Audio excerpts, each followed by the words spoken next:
It's always college football season somewhere, and on this Saturday in late March, somewhere is Lincoln, Nebraska. A little bit chilly, but plenty of Husker fervor. After taking a pause on the red and white scrimmage last year, the Nebraska spring football game returns here in Lincoln. Fans with their first chance to see year 4 of the Matt Rhule era here in Lincoln. Whether it's March or May, or certainly any time in the fall, the Tunnel Walk is always a huge part of Nebraska Cornhuskers game day. Let's take a look.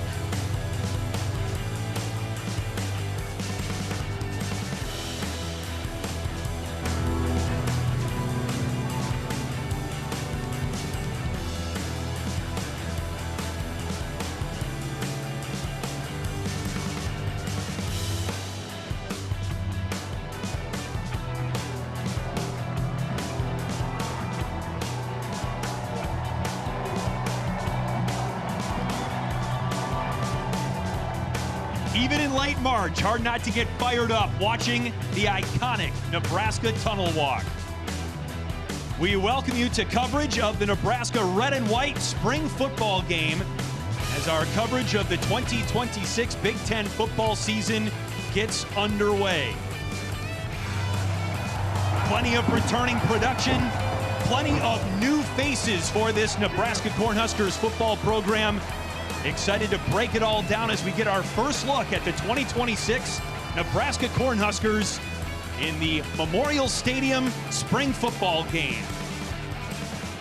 Welcome inside the Memorial Stadium broadcast booth. It's great to have you with us. He's Kenny Bell, two-time All-Big Ten wide receiver. I'm Chris Fosters. We also have Michelle Steele on the sideline. So here we are. We've reached the culmination of the spring season. What are the players feeling right now? You know, Chris, I think the players are really excited to finally hit someone else that's not their teammate. Unfortunately, they're going to have to wait till the fall to do that. So Husker Nation gets to be excited and get to watch them today. Well, they're not hitting the quarterbacks either, and that's been one of the big storylines for Nebraska this spring season. The quarterback battle between TJ Lateef on the right and Anthony Colandrea, one of the big transfer portal acquisitions for the Cornhuskers this season. Yeah, absolutely. The Nebraska Cornhuskers haven't seen a true quarterback battle here in probably 15 years, something that I think Husker fans are welcoming. TJ Lateef had a great showing against UCLA last year, really picked up the Huskers as they kind of were coming down, and obviously with Colandrea, a new talent is on campus. It's going to be an exciting time.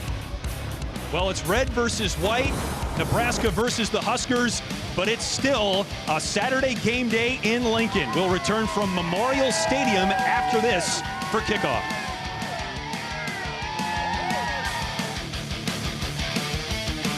It's a beautiful spring Saturday as we get ready for kickoff of the 2026 Nebraska spring football game. Third member of our broadcast team today is Michelle Steele. She's standing down on the sideline with Nebraska head coach Matt Rhule. Thanks so much, Chris. Coach, I gotta say, that tunnel walk never gets old. What does that kind of moment do, especially for the new faces on this roster? Well, it lets them know the passion and the intensity that's here. I mean, to have this many people here, especially when a lot of our fans are probably still stuck in Houston, supporting our college football team, college basketball team, but even going out there and shaking hands with all those kids and all that is absolutely amazing. So it's been a lot of fun. One of the big new faces on this team is quarterback Anthony Colandrea. What do you want to see out of him today? I want to see him play. I mean, he's been so much fun in practice.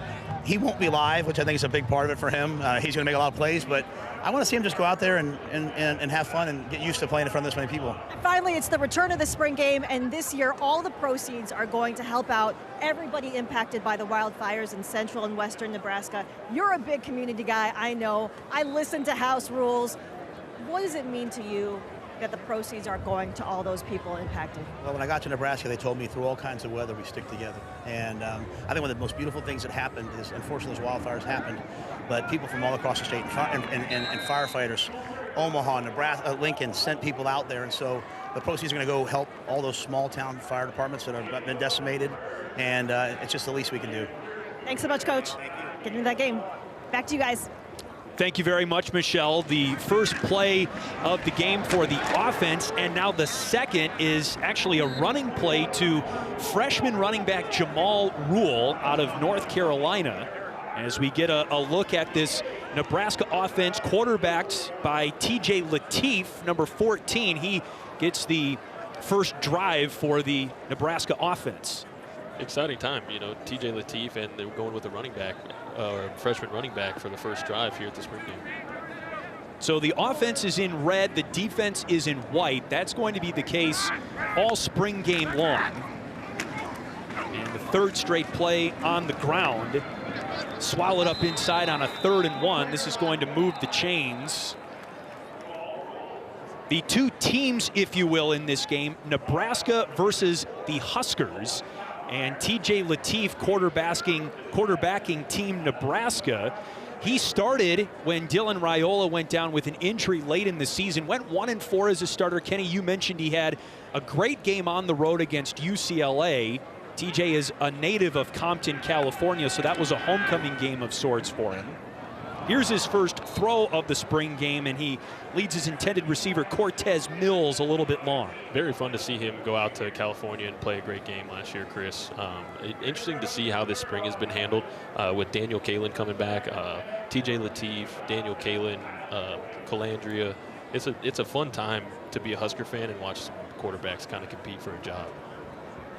You mentioned it's the first time in a while that the quarterback position has been this open going into a season for Nebraska. Lateef has the benefit of a season already in Dana Holgerson's offense. Here's a 2nd and 10. And the pass should have been caught, but dropped by the tight end, Caden Echternock, the junior. With Anthony Colandrea being last year's Mountain West Player of the Year, I believe that he's going to probably get the nod to go under center. But it's a breath of fresh air for Husker fans everywhere that we've got a guy that has played that much football coming in to start, and we've got two guys that are excited about being Huskers that are young and still ready to develop under center as well.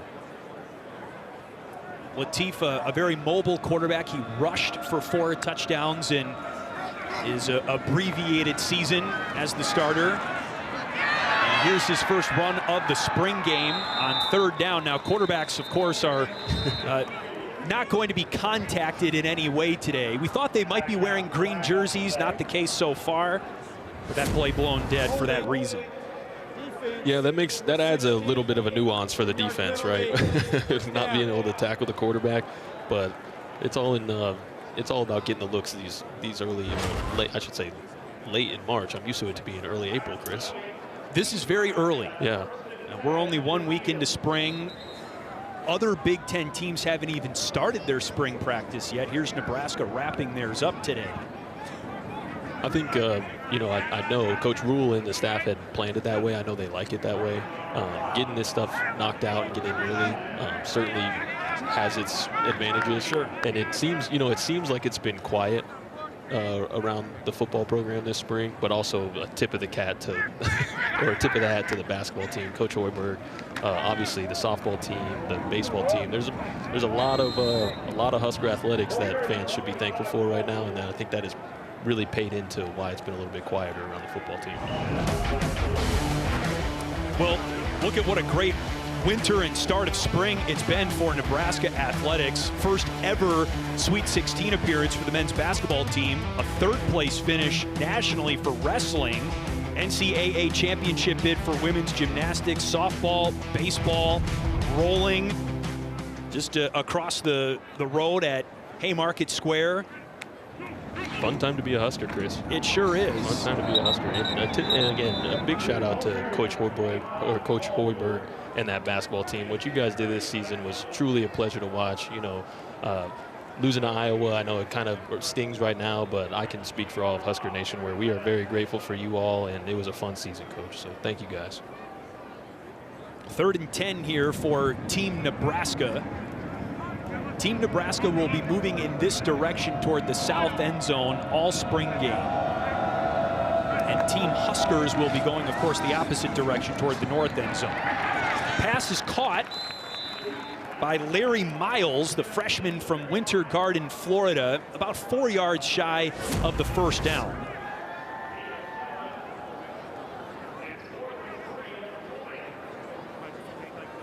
A good on-target throw by TJ Lateef, and now a 4th and 3 chance for this Nebraska offense. Seems like the young guys are getting quite a few snaps earlier in this one here, Chris. Certainly with this unit, Latif, the sophomore, and Jamal Rhule, the freshman, in the backfield. And that pass batted down on 4th down. Good pressure off the edge there by Victor Evans, the senior defensive back. I'm interested to see how special teams are handled today, especially with the new coordinator, you know, Coach Maher. I'm going to call him Coach Maher. He's a teammate of mine, but I like calling him Coach these days. But I'm excited to see what the special teams has in store this year. Well, you of all people, I would think, could probably just call him Brett. Yeah, I probably could, but it's a lot more fun to call your former teammates Coach. That's fun. I'm excited for Brett too, as I contradict myself, for Coach Maher. He played for Coach Eckler. You know, he's a very, very student of the game, if you will. So I'm excited to see what he has in store for special teams. So there is Anthony Colandrea's first formal throw as a Nebraska quarterback, and he finds Ja'Cory Barney, one of the key returners for this Nebraska offense, out of the wide receiver room. And that's a loss of, call it, a half yard, so 2nd and long here. A key returner to the Nebraska wide receiver room, but you talk about a room that's deep this year.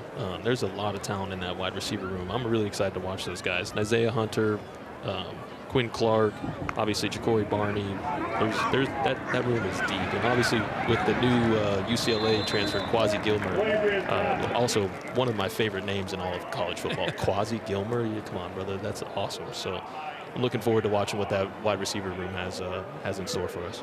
That's Gilmer right there, number 11. His teammate Ja'Cory Barney has hauled in both passes on this first drive for Team Huskers. Still wearing red, of course, because they're the offense, but moving to the north end zone now. Anthony Colandrea playing for his 3rd college football program, 2 seasons at Virginia and an outstanding season at San Diego State last year. From the pocket, he throws complete to the tight end Luke Lindenmeyer. The senior started every game last season for the Huskers. Brings up 4th down and short. Tremendous production being brought back at the tight end position for Lindenmeyer. That's a big returner for the Huskers there. And it'll be interesting to see just how the tight end position looks or evolves under a very different style of quarterback in Anthony Colandrea from Dylan Raiola a season ago. Under center here on 4th and 1.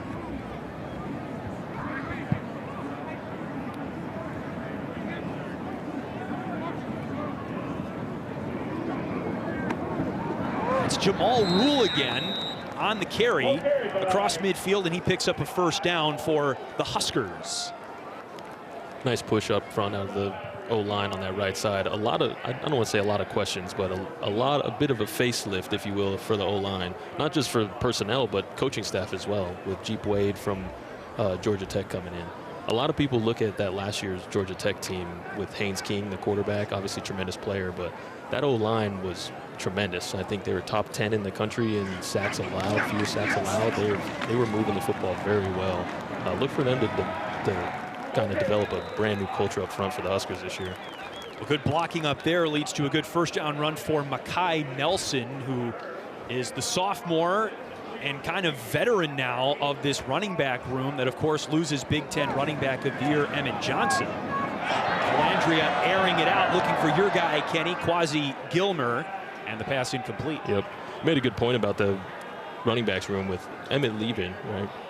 Those are big shoes to fill. And with the coaching staff not going to the portal without getting it back, that tells you that they have a lot of faith in this running back room. So no worries on this end. I wholeheartedly trust this coaching staff, so I'm excited. For Nebraska fans who might be, of course, already missing Emmett Johnson, we have good news. He's joining our broadcast in the 2nd quarter today. So you won't see him on the field, of course, as he gets ready for the NFL draft. That is exciting, Chris, but the fact that he's going to be in this booth is insane. Training for the combine, he might not fit in here. Right. That dude is built like a refrigerator right now. Sure, yeah, yes, we'll get a first-hand look. Yeah. There's a running first down for Anthony Colandrea, and that's part of his game as well. I think that's a huge part of his game. I think Coach Holgerson touched on this a bit, how on the offensive side, they're going to have to readjust their thinking from last year and years past, where they're going to get to extend plays, right? They're going to have scramble drills, and I think the wide receivers, tight ends, running backs getting on the same page with number 10 is going to be a huge, huge deal for moving forward for the Nebraska offense.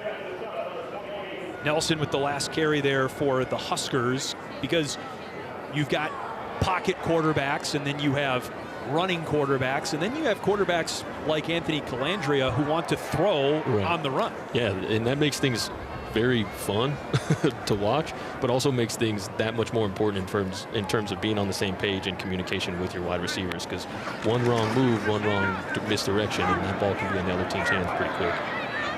That pass incomplete for Ja'Cory Barney. Good pocket for Colandrea there, but it brings up third down.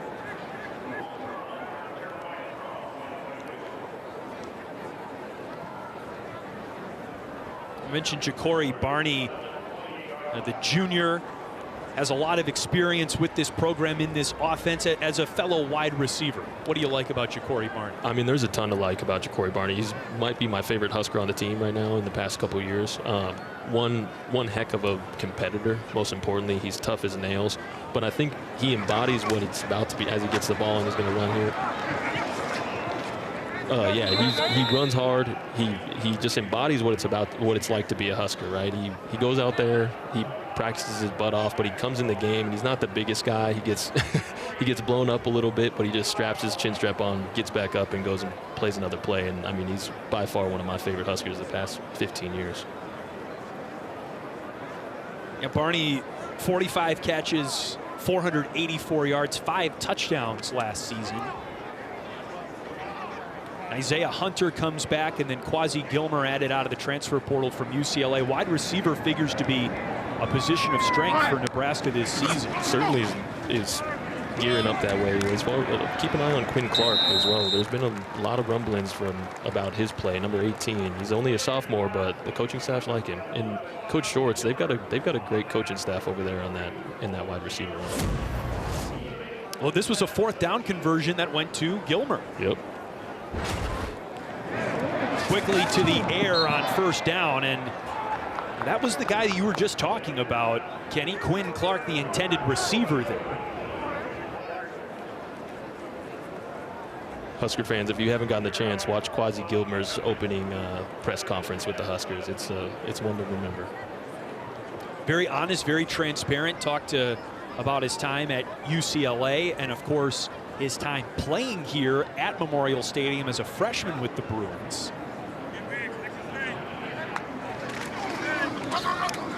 Something that has seemed to stick with this whole Rhule era is the young men that he's bringing in here seem to be a real joy to be around. You see them out in the community, you see them at events.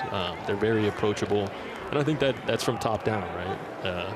You talk about when Coach Orridge met with Coach Rhule to come over here and get the defensive coordinator job. Coach Orridge discussed how he went to Coach Rhule's daughter's basketball game, and they hung out and talked ball the whole time. But I think it really is a great example of what it's like to not only coach but play at Nebraska and how community driven it is. There is new Nebraska defensive coordinator Rob Orridge coming over from San Diego State, where he was a nominee for the Broyles Award, top assistant coach in college football. And his time at San Diego State was short. He was there just 2 years, only 1 season as the defensive coordinator. This guy has really rapidly been on the rise through the coaching ranks. I mean, yeah, only spent 2 years at SDSU, but in his 2 years there, I think just last year they had 3 shutouts, held their 12 opponents to 12 or less, or to 10 or less. Rob Orridge is known for turning around defenses and turning them around very fast, and he's joined by Coach Manning, the defensive ends coach, and that defensive ends team, or that defensive ends position, really got up after the quarterback at SDSU last year. They are joined by Owen Chambliss, the linebacker transfer as well. They knew that they wanted to beef up a little bit at that linebacker position and to compete deeper into the season in the Big Ten. So they made some great moves. I'm excited. I'm very excited to see what this staff has in store. The Huskers with the ball moving toward the north end zone, looking for our first touchdown of the spring game. On the pitch to Ja'Cory Barney. Good blocking on the edge and a touchdown for the Huskers. Great blocking on the edge. Nice kick-out block, and way to get north and south by number 2 there. If you got a little guy like that guy, he'll find a way in there. Started every game for Nebraska last season, and he opens the scoring in the 2026 season. Great block by number 11. Who is that? That's Quasi Gilmer. Quasi. Great block.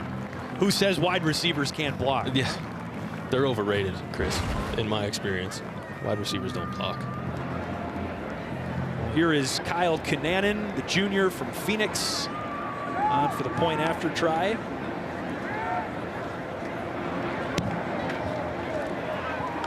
And he splits the uprights. All right, well, good evidence that wide receivers can catch, run, and block. I think a guy who wore number 80 in Lincoln, you might downplay it, but you could block as well. We have lots of great catches on this highlight reel from your outstanding career. If I'm being honest, Chris, I blocked a lot better than I've caught the ball. So I'm thankful for the highlights of the few catches I had. But the block is certainly what people remember me for. There was this is the block. The block. Wow. That's your alma mater too, Chris. I'm sorry. Were you at that game? I think I was actually in Indianapolis. Yes.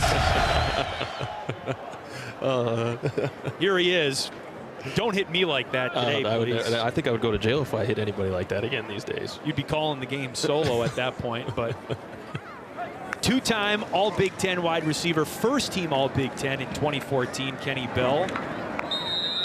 And once again, moving toward the south end zone, this is Team Nebraska with the ball. That's Larry Miles, the wide receiver on the first down play, picks up 5.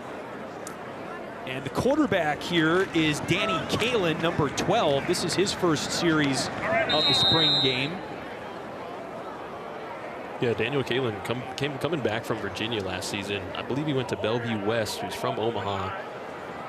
I know that once he entered the portal, Coach Rhule wanted him back, and he was eager to get back here. And that just, I mean, again, speaks volumes to how this coaching staff, I think, is building this roster. Obviously very talented, but they want guys that want to be here. And I think that in a era of college football or college sports in general, where it seems like kids are bouncing around a little bit, it's hard to get them to stay in one place, want them to be somewhere. It's impressive, the retention rate that Coach Rhule and his staff have. Kalin signaling first down after the run by Quentin Ives. And it was a 3rd and short play. Ives did not get the first down. 4th down from just off the 35-yard line. Chris, I want to take a moment to talk about some of these names that we have on the Huskers today. Quasi Gilmer, Tree Babalade. That is just fantastic. Yes, Tree Babalade, one of the big transfer portal acquisitions on the offensive line for Nebraska. Here's Quentin Ives, and a perhaps touchdown-saving tackle made on the play there by Derek Wacker. First down, however, for Team Nebraska.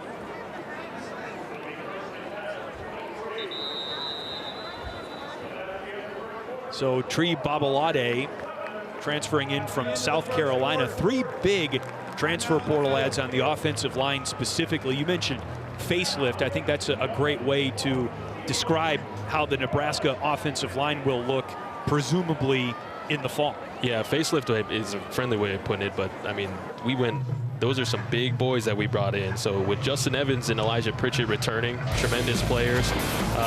Emmett Johnson, he's coming up. Yeah, he is coming up. Great tease. Yeah, he's not, but some tremendous players returning for the O-line and some big transfers as well. End of the first quarter. Emmett Johnson, that guy right there, joins us in the booth next. Great Great crowd on hand. Temperatures approaching 50 degrees here on the plains in Lincoln. We start the second quarter of the red and white Nebraska football spring game. And we're delighted to be joined by a very special guest in the broadcast booth here at Memorial Stadium, the 2025 Big Ten Running Back of the Year, Emmett Johnson. Thanks so much for stopping by. Congratulations, wrapping up just a wonderful career here in Lincoln. How are you feeling right now as you get ready for the NFL draft? Man, I'm feeling good, man. I love seeing my Husker fans back here at Memorial. Feels good to be back with some of my teammates, and just a blessing, man. I've been soaking in this whole process. Really blessed to be in this position. I can only thank God, and just really excited for my journey. Kenny said you were going to have a hard time fitting in the door here because you're just in great shape right now, getting with the combine and everything like that. So physically, how do you feel? I feel good, man. 205, you know, I feel like a cut-up 205. Yeah, man. This isn't even ladies and gentlemen, this isn't a puffy coat, by the way. This is a puffy coat. He talking, but yeah, man, it feels good. I'm in good shape, man. I've trained really hard for it, so yeah, it feels good.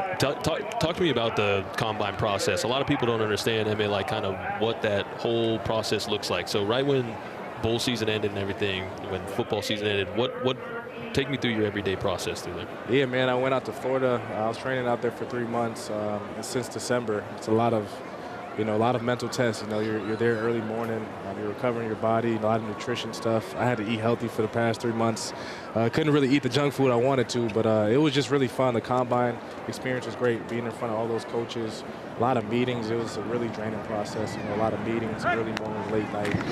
But it was good to be out there, man. And also just going out there competing. I did every single test out there. Yeah. Just showing the coach the type of competitor and person I am. So it was a great experience. And Pro Day was much of the same, yeah? Yeah, Pro Day was great too, man. I just came back, ran my 40, did some drills and stuff like that, and just was able to, be back with my teammates.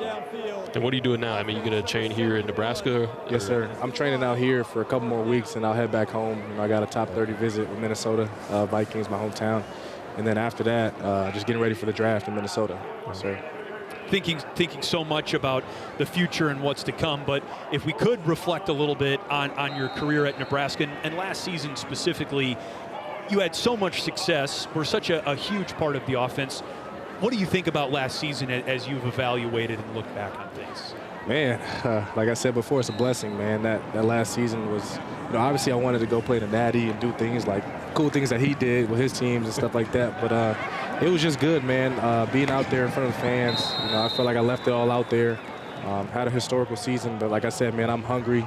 I still feel like I got a lot more to prove at the next level. So I take that as a blessing, but I got a lot more football to be played ahead. Absolutely. Yeah. Emmett said cool things like I did. Emmett is the only Husker running back in school history to ever lead the Big Ten in rushing yards. And that, ladies and gentlemen. We're not going to talk about Kenny Bell and all his accolades, too. I played with Rex Burkhead and Amir Abdullah. That is an incredible feat, brother. Congratulations. I appreciate that, man. We're cheering for you, man. Appreciate that. Appreciate you guys, man. It's a blessing. It's great to be here at Memorial Stadium any time of year, even in the spring. Is there a game in particular, as you reflect on your career, that comes to mind? Here specifically? I know we didn't win the game, but I think that blackout was cool against USC. That was one of my favorite. And then also Wisconsin 2 years ago. Getting to the bowl game, in front of the fans, having them storm the field, that was legendary. So I'll say those two are definitely a great experience. And even here we have a interception. A takeaway here. Turning our attention to the action on the field. That's Donovan Jones. D. Jones. Got you, D. Jones. With the takeaway. D. Jones, man. That's the first takeaway of the game right there? Yes. First one? Yes, and Ja'Cory Barney had the first touchdown of the game. Yes, sir. Little jet sweep action. Yes, sir, man. It's good seeing my running backs out there, man. All my dogs out there. You know what I'm saying? They got a good group. Got some young players, freshmen. Jamal, the boys out there playing good. So yeah, dive into that a little bit for us, because I know a lot of questions surround the running backs room from Husker fans. Yeah. Without going to the portal and losing, obviously, one of the best running backs that we've had in the past 15 years. Yes, sir. Man, I'll say they got a great coach in E.J. Barthel. Yep. And I have no doubt he's going to get those boys ready. He's going to prepare them at a high level.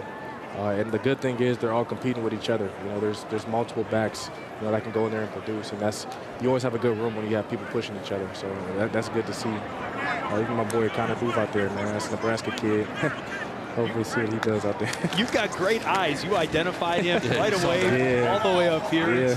Very impressive. We should know that running backs have good vision, but there he is with the carry. Yeah, man, that's my dog, Connor Booth, hometown kid. Yes, out of Wahoo, Nebraska. Wahoo. You mentioned how important it is to have competition within your room, and that is tremendous advice. Not only, I mean, for not just football, but in general, right? You want a little competition within whatever aspect you have. Iron sharpens iron. Yes, sir, always.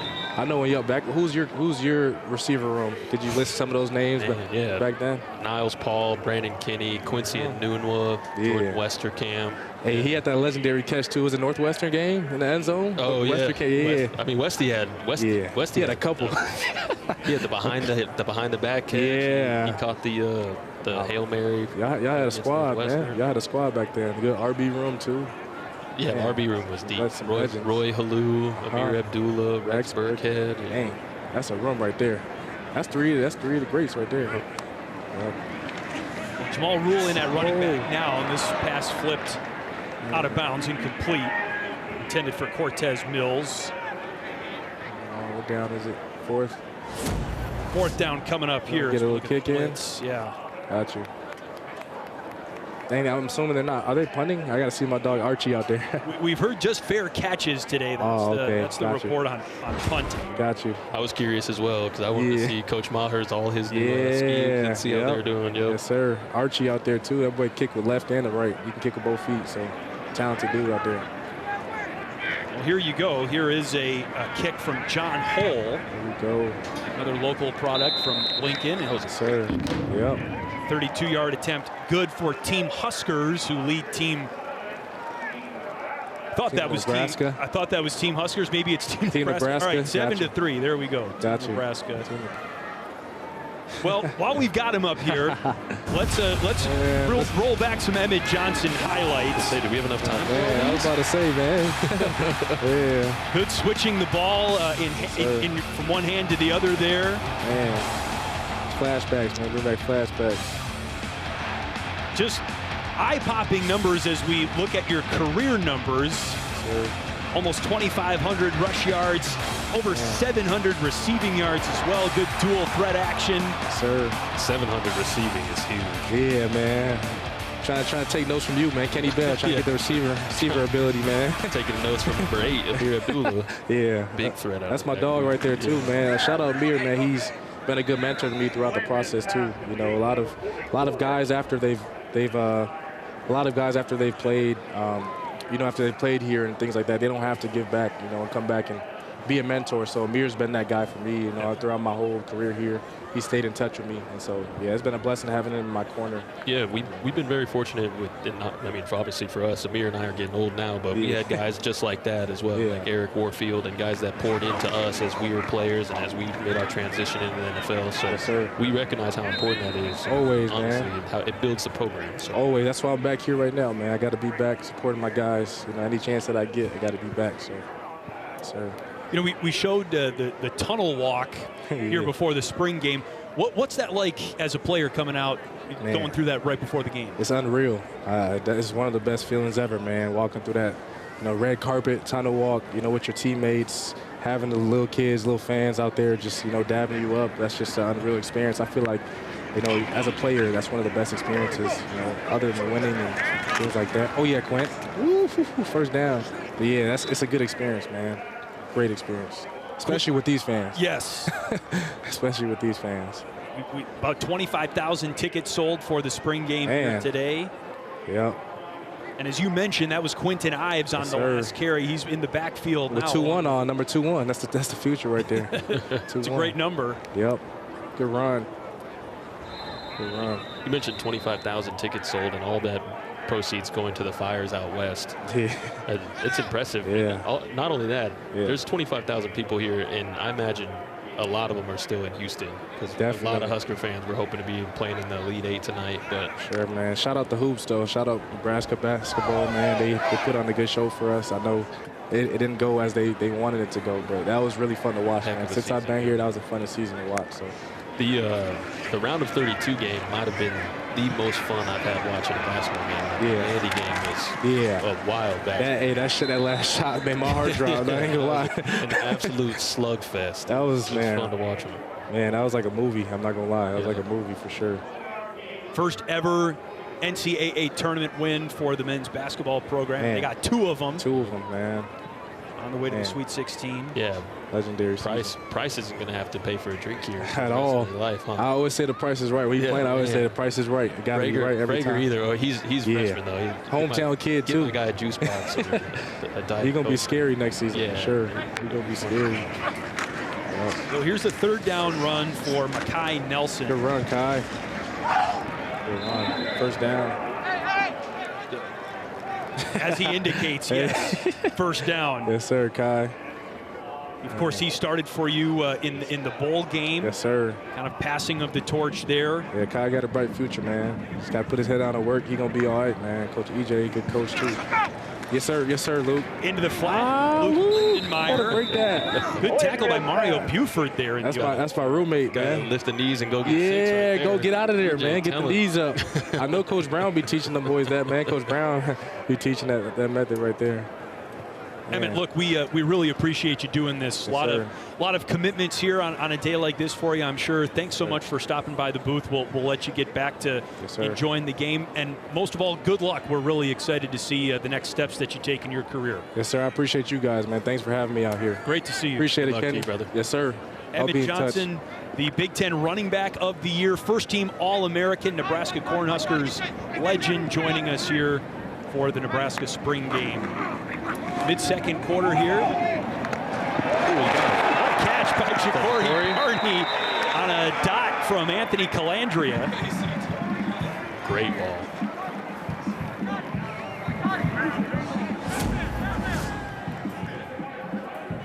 And that leads to a first down.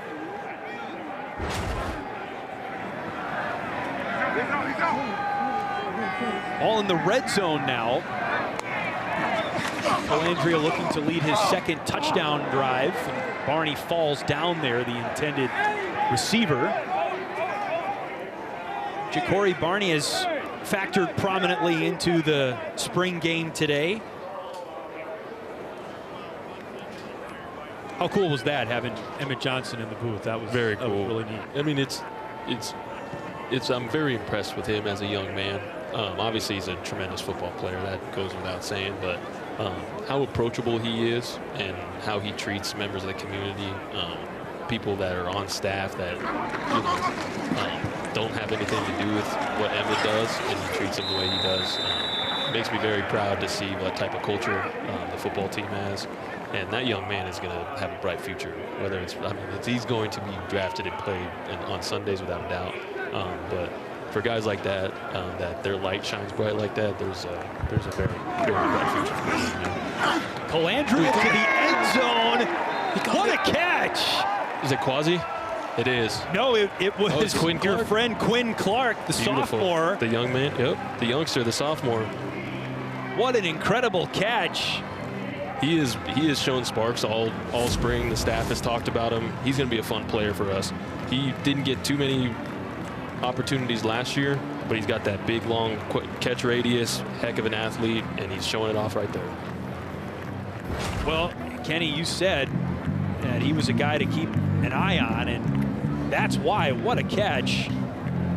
Yeah, at 6'5", 210, 215, at 19, 20 years old, the sky's the limit at wide receiver for you, Chris. No kidding. But you still got to put the pieces together, as he did right there on that touchdown catch. Huskers with their 2nd touchdown of the spring game.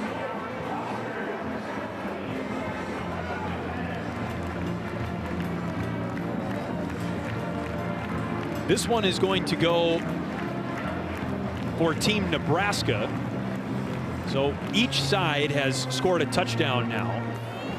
And again, the offense is always going to be wearing red, the defense always in white. The only question is it Team Nebraska or Team Huskers?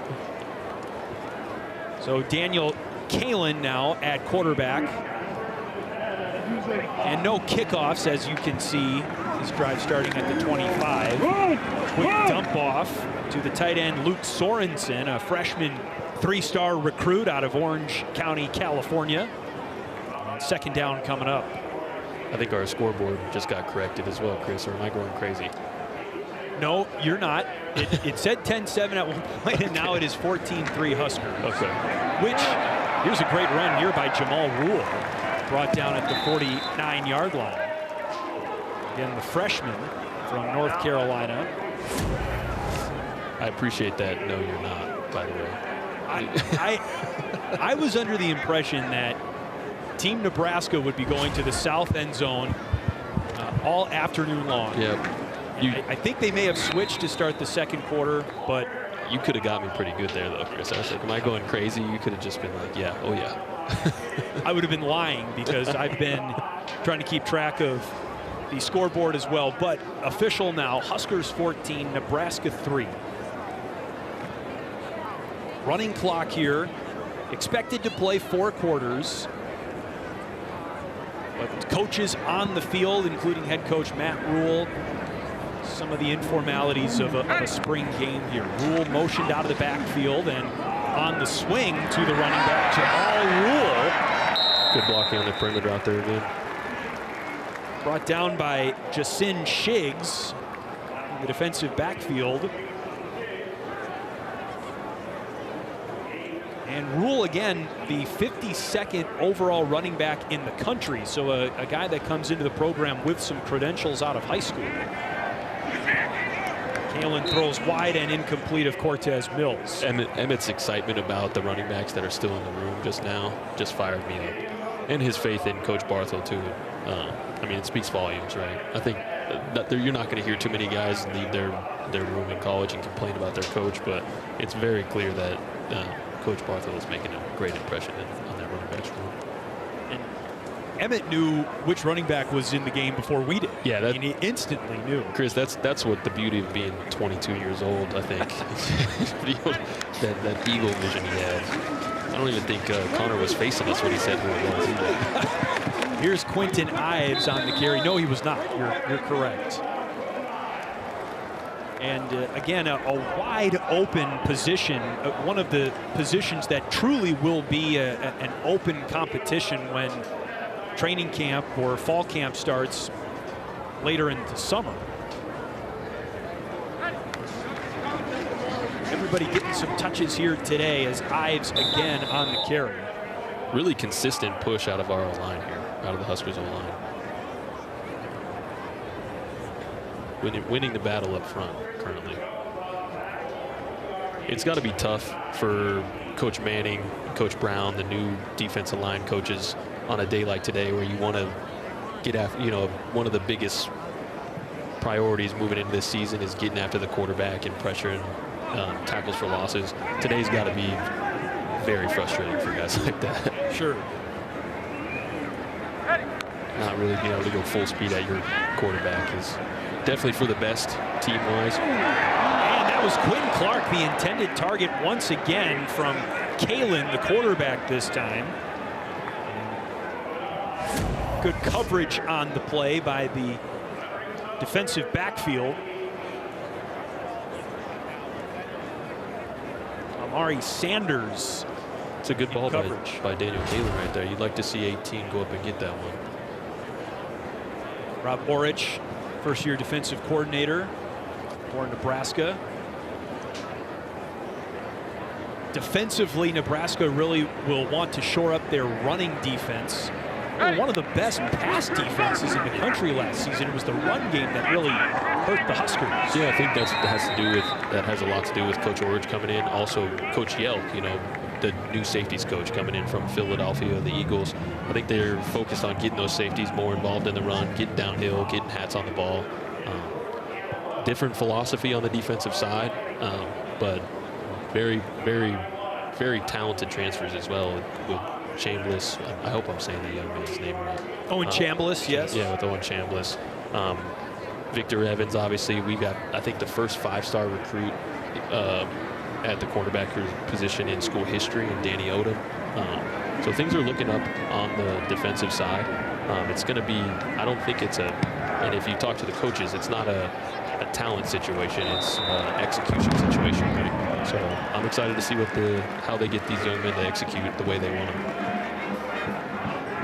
Special teams has been good today. 2 field goals and 2 successful extra points. Cunanan with the boot there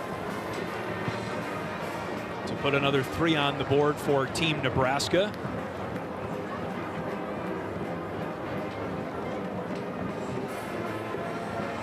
Of course, you got the marching band here in mid-season form, even though it's late March. I like watching Coach Campbell, the strength and conditioning coach, down the sideline, getting the guys right. A lot of people don't understand how important a strength and conditioning coach is, but even more so, athletic training staff, right? Having your head athletic trainer, Drew Hamlin and his staff, keeping everybody healthy and getting everybody ready, geared up for the season. There's Coach Maher talking to his guys on the sideline. Fun staff, great staff. Anthony Colandrea in at quarterback. And the carry to Ike Mosey, sophomore from Kansas City. Also vying for touches here in the Nebraska offense. Timeout here and an opportunity to perhaps work on some 2-minute offense or late clock situations. Yeah, Coach Holgerson started the game going a little bit of up-tempo in those first couple drives. I think it was just to maybe get those looks in. So definitely a great opportunity to practice, obviously, trying to win games in November here in late March. Nebraska, one of the first teams in the country to have its spring game, the first in the Big Ten, and that's offensive coordinator Dana Holgerson, who is at the start of his second full season as the offensive coordinator, his second spring here in Lincoln. And for Nebraska, it's not been the start of the season, it's been the end of the season that has hurt the Huskers as of late. And you look at the 2026 schedule, and it once again is not easy in that final month. Illinois, Rutgers, Ohio State, Iowa, just one home game in the final month of the season. So it'll be really important, I think, to stack wins early, especially in conference play. Absolutely. I think if you talk to Coach Rhule, one of his biggest priorities for this season is finishing stronger in November, right? As the season went on last year, the Huskers did not finish and play as well as they wanted to later in the season. So that's huge. Also, if you look at that schedule, it's so difficult in today's landscape of college football is to see who's going to be competitive, right? Because if you look at Indiana, I don't think anybody had Indiana winning a national championship last year. With how the transfer portal, how NIL works, a lot of different schools can be competitive in no time. So it's going to be really interesting how schedules play out, not only for Nebraska, but for the entire country. Great hole there. On the ground, that's Mosey. One of the biggest notices I've had of the day has got to be the O-line. Very consistent push from up front. A lot of holes opening up when they're running the ball. I think Coach Wade is starting to make his impact already. The group on the field now pretty close to what we think the starting group will be. Gilmer, that pass broken up. Good coverage on the play by Jameer Khan, who is one of the veterans in the Nebraska defensive backfield.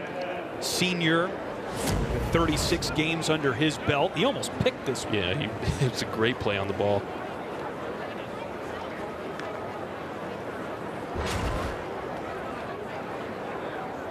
Again, the defensive backfield, also you're looking at guys like Andrew Marshall, Donovan Jones. You mentioned Danny Odom, the 5-star recruit in the defensive backfield. That's a good group. Colandrea steps up. A good amount of plays, a good amount of games played in that secondary for the Huskers. I mean, Andrew Marshall played a lot of football for us last year. So taking that and building on it with the additions of the new safeties coach and Tyler Yelk and learning how those guys can assist in the pass or in the run game as well as staying strong in the pass is definitely going to be a challenge for the Huskers defense, but they definitely brought in the guys that are capable of making those changes and stepping up to the bar. Final timeout here with 13 seconds to go in the second quarter. Has anything jumped out to you about Anthony Colandrea so far? I don't know if the reins are completely off, right? I think it's a little watered down. It's late spring, right? His accuracy certainly has stand out. His athleticism has, but I don't think he hasn't gotten the chance to really go out there and spin it. But that's not to be too surprising. It's correct. March 30th. So. See his numbers: 80 yards through the air, a touchdown. The reigning Mountain West Offensive Player of the Year at San Diego State. He's from St. Petersburg, Florida. Beautiful area down there, St. Pete. St. Pete's Beach, absolutely. I can tell you all about that. Looking to convert a 3rd and 1 here near midfield. And Colandrea, I think nearly sacked, should have been sacked, really, had contact been allowed. That was Jasir Whittington, who broke through. And they are going to credit that a sack for Whittington, who the defensive staff is expecting big things from this year. Yep. That defensive staff really wants to get after the quarterback a lot better this year. Obviously, they want to stop the run, but I think that has a lot to do with bringing in Coach Brown and Coach Banning, the new defensive edge coach. Also transfer Anthony Jones, I believe is his name, SDSU. I believe he might have led the conference in sacks last year. So that's definitely a focal point moving forward with the defense. So Team Huskers leads Team Nebraska 14-6 at halftime. And let's check in with Michelle Steele. Thanks, guys. I'm here with Coach Rob Orich, and you're installing a brand new defense from scratch this spring. What's your honest assessment of what you've seen so far today? Well, I'm pleased with the way the guys are playing. We've had 0 coverage bust. We need to execute a little bit better, play with better technique. But overall here, being on defense the whole first half, I'm pleased with the way the guys have played. One of the new faces on offense for this team, number 10, Anthony Colandrea, is a new kind of quarterback for this team. What makes him so challenging to defend against? Well, he's extremely quick. He's extremely quick, not only with his feet, he's extremely quick with his mind. I think he goes through his processes really fast, and you can see it there. If the play breaks down, he's got the skill to make it an explosive. Thanks, Coach. We'll see you in the second half. Over to you guys. Thank you, Michelle. Really appreciate it. Good to hear from first-year defensive coordinator Rob Orich. Halfway through the red and white Nebraska spring football game. Really fun atmosphere as we look ahead to a new season of Nebraska football.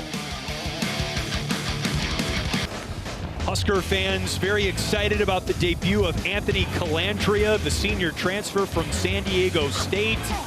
He's been wheeling and dealing in the pocket a good bit here today, Kenny, and we know he's very mobile, moving the pocket as well.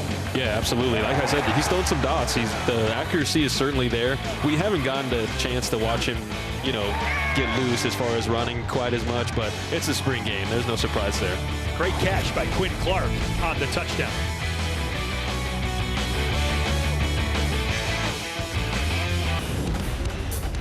It is a quarterback battle for Nebraska going into the 26th season.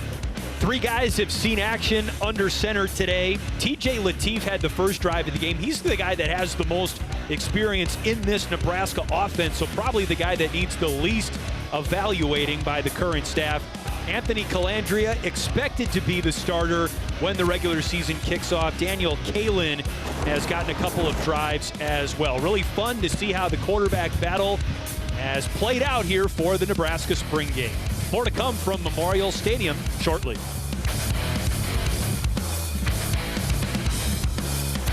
As Kenny Bell said, it's trying to be a nice day outside. Beautiful early spring sunshine on this now Saturday afternoon in Lincoln. A pep assembly, all part of the festivities on what is a great time of year for the not just football program, of course, but Nebraska athletics as a whole. The spring game is back after taking a pause last year. Lots of excitement and fervor here in Lincoln. Right now, you can get 3 months off Big Ten Plus for just $5.99 a month with promo code SAVE26. You get access to hundreds of live Big Ten sporting events, full and condensed replays and highlights. Scan the QR code on the screen or go to big10plus.com. Make sure to enter SAVE26 when selecting a monthly pass at checkout to take advantage of this offer. TJ Lateef and the second half of the Nebraska spring game right around the corner.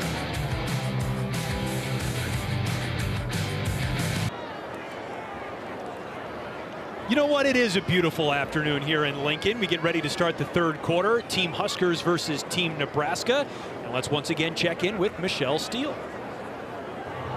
Thanks so much, Chris. I've got offensive coordinator Dana Holgerson here. Coach, I want to ask you about Anthony Colandrea leading a couple touchdown drives in the first half. What have you seen out of him so far? Well, he's fun to watch. There's something about his energy, right? Oh, he's got a ton of energy, and it's not just because there's people here. That's the way he is every day in practice, right? So, you know, his personality and his energy is infectious. Kind of sensed that the first day I met him, that he's just that kind of a kid, but it didn't disappoint me when he's been here. We've been through 14 practices now, and he's been like that every day. So still trying to figure out exactly what he does well and what he needs to work on. We're in the beginning stages of that, but it is entertaining for sure. And really quickly, the receivers showing out so far. They're having fun out there. What excites you about that group? Well, the play's never over, you know, and so that keeps them on the, you know, it keeps them on the go. They don't give up on things. You know, moving Ja'Cory Barney around has been good for Ja'Cory Barney. You know, we don't have an Isaiah Hunter, we don't have Janarian Bonner, you know, so we got a couple more pieces to add to that. And Quasi Gilmer's been a good addition as well. Thanks so much, Coach. Have a good plan. See you. Okay, Michelle, thank you very much. And I completely agree with what Coach Holgerson said about Anthony Colandrea's personality. You watched his press conference at the start of the spring practice season, and he starts a lot of his answers with shoot. You know, because he's from Florida, he's got kind of that Southern gentleman feel to him. So, you know, very, very down to earth and personable and high energy. Absolutely. I think it's funny, when you talk about quarterbacks, I think you really only, I don't want to say this, but you get two kind of personalities, right? You get type A or type B. Colandrea is clearly that type A kind of person. I think back to guys that I played with, I think like Jameis Winston versus Joe Flacco, right? Not knocking either personality, just like those are kind of the two avenues that you get when it comes down to quarterback. So Jeremiah Jones hauled in the last catch there from TJ Lateef, wearing a very familiar number 80. It's great to see 80 out there. That's right. Make a play, young man. Oh, he almost did.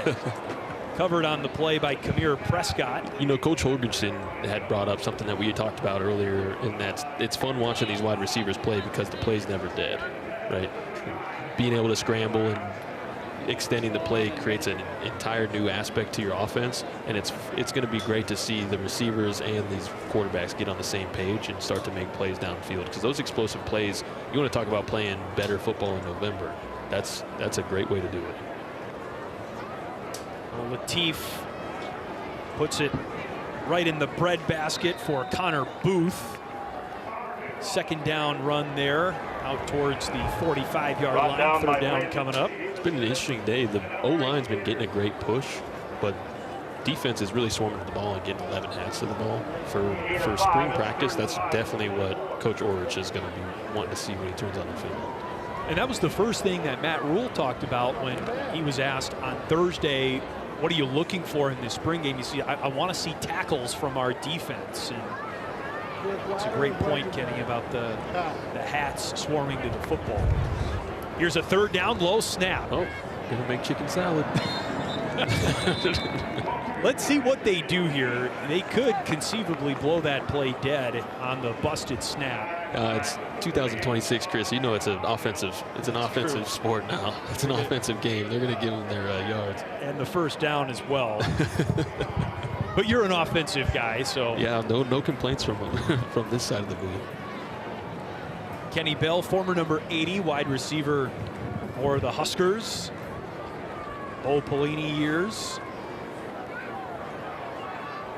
This is Lateef's second drive of the game. He had the first drive of the game as well. And he finds his tight end there, Luke Sorensen.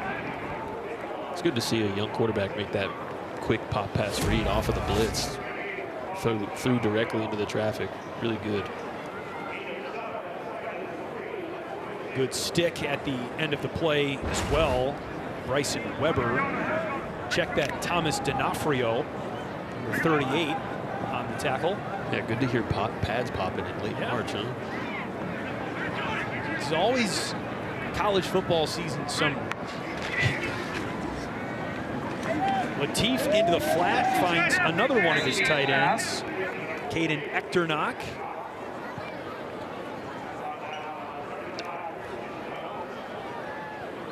It's Echternock's first catch of the spring game.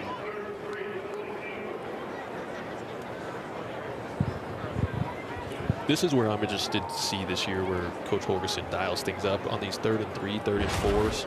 This is where you can get really creative, but you have to have the right personnel and have to have the right communication within that personnel. Here's Booth around the edge. First down for Booth.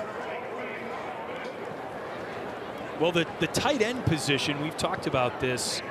A lot of experience, and then with a guy like Luke Sorensen coming to the program, a lot of talent in this room as well on the offensive side of the ball. Yeah, Sorensen just added a lot more depth. Lindemeyer obviously has that veteran presence for that room.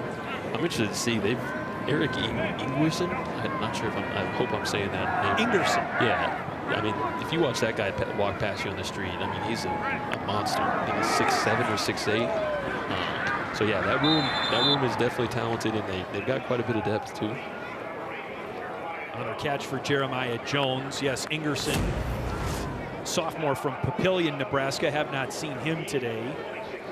But there's the catch for Jeremiah Jones. More love for number 80. On the ground, it's Rhule. Just a good-looking number out there, isn't it? It is. It is. You know what? I'm not biased especially at all, Chris, but it's a good-looking number, man. Let me tell you this too, especially with now how it's very much in vogue to have a low number for a wide receiver. It's like the 80s. You don't see it as much. Yeah, you see them in like 2. You see them in 5. You see them. Yeah, you're right. It's hard to see them out there in the double digits these days. I think it's become more appreciated. Latif spins. Really good presence there out of Latif. I don't know if he felt that pressure from the back, but that spin out right there was really, really well done. I wonder if he doesn't see him. Great play by 14 there. Again, going back to what Coach Holgerson was saying, just that QB room just got a lot more movement in it.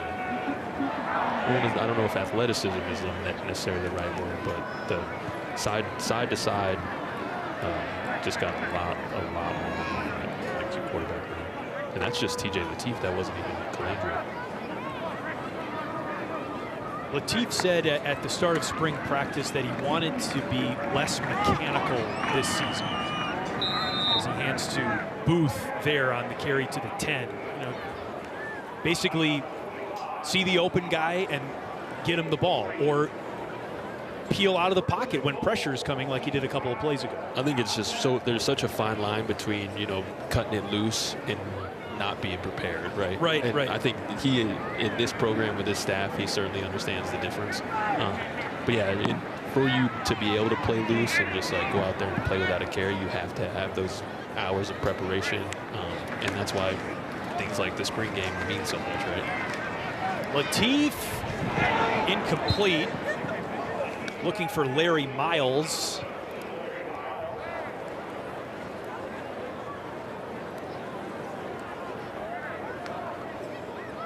Good coverage on the play by Kamir Prescott.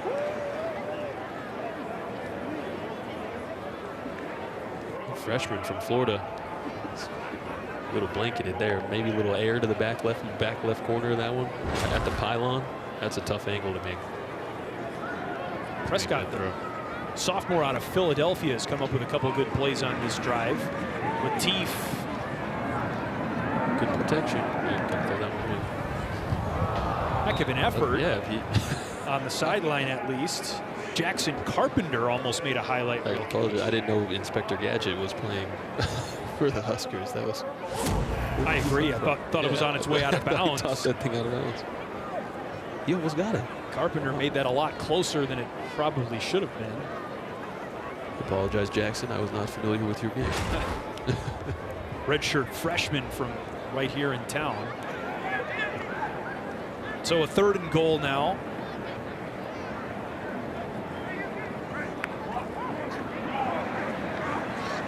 Lateef steps up, and again, quarterbacks Probably need to blow that one dead. wearing the invisible green jersey, no contact. Yeah, this is where Coach Brown, the defensive interior line, he's got to just be furious with it. Very frustrating not to be able to be tackling the quarterback on plays like that. Another field goal try for John Hull, who has one already today.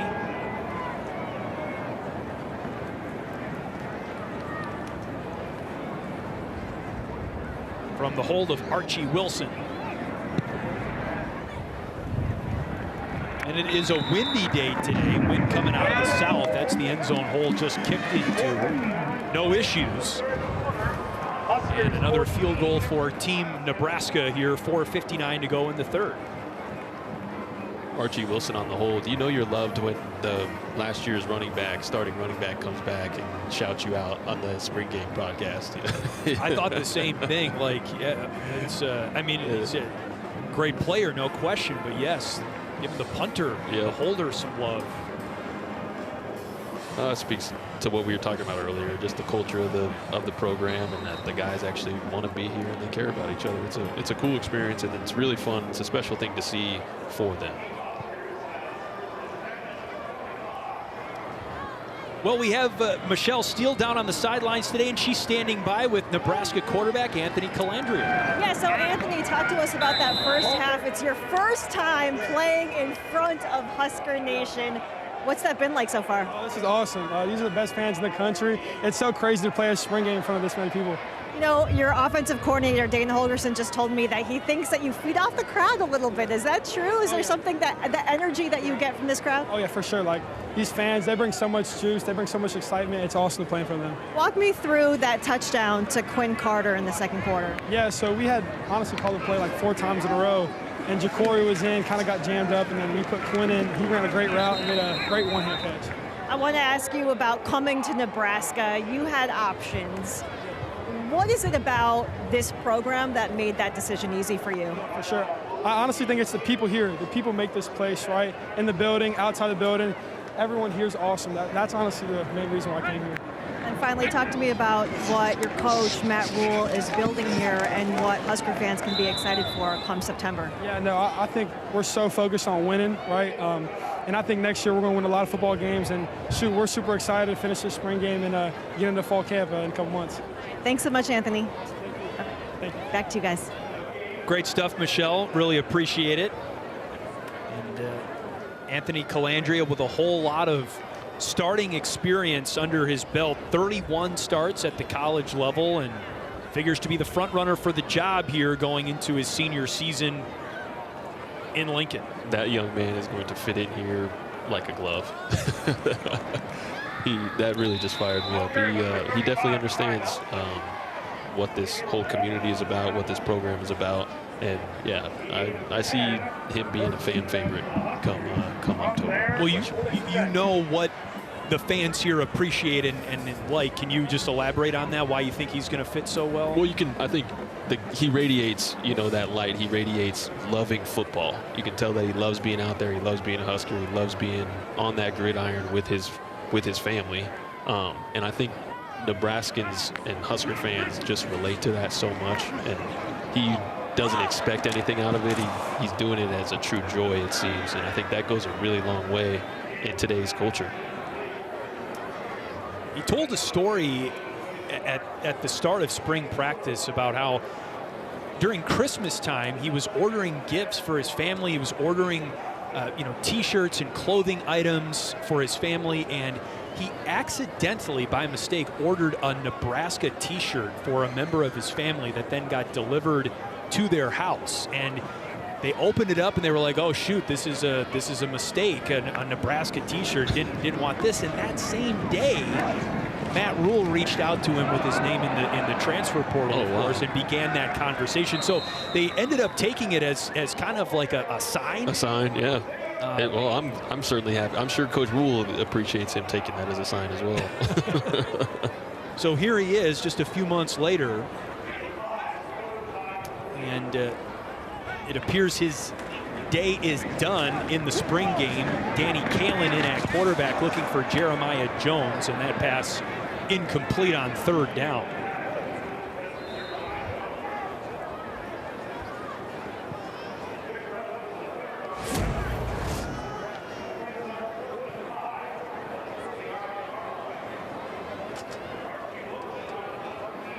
Coverage by Caleb Benning, the defensive back, number 23. Well, here we go, Kenny. I think we're going to have our first punt of the day. So, speaking of Archie Wilson, didn't know if we would see him today. He's, of course, been in as a holder, but here's the first punt of the spring game in the direction of Ja'Cory Barney. And he makes the catch inside the 5. I'm going to guess that number 2 knows better than to catch that ball inside the 5-yard line. They're just going through the reps. Totally. Yeah. We were told at the start, only fair catches today. There will be no special teams returns. I love that Ja'Cory went straight over to Coach Brown to talk about returns. Coach Brown coached our returners when I was in school. You know, Coach Brown has been at the university for 35 years. Amazing. 40 years. So it's great to see him go up and talk to one of our, most veteran coaches.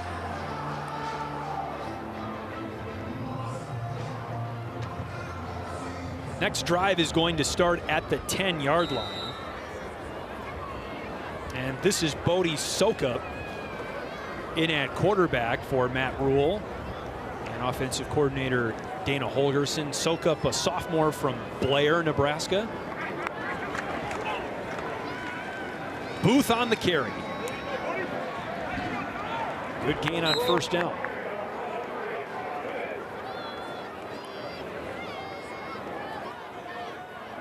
Sokup, the 4th quarterback to see action today. On the ground again to Booth. Quarterbacks all seem to get along and realize that it's a competition, but they're all competing to get better within themselves, which is exactly what you want to see out of that room.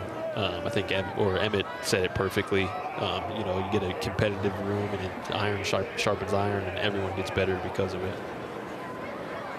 Yeah, iron sharpens iron. Rising tide lifts all boats. Whatever aphorism you want to apply. Football has plenty of those. They sure do. Yes. Yes. We could name quite a few of those.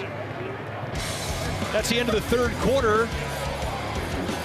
Starting to see some of the more depth pieces for Nebraska as we look ahead to the 2026 season. Huskers 14, Nebraska 9. Everyone winning in crimson and cream today.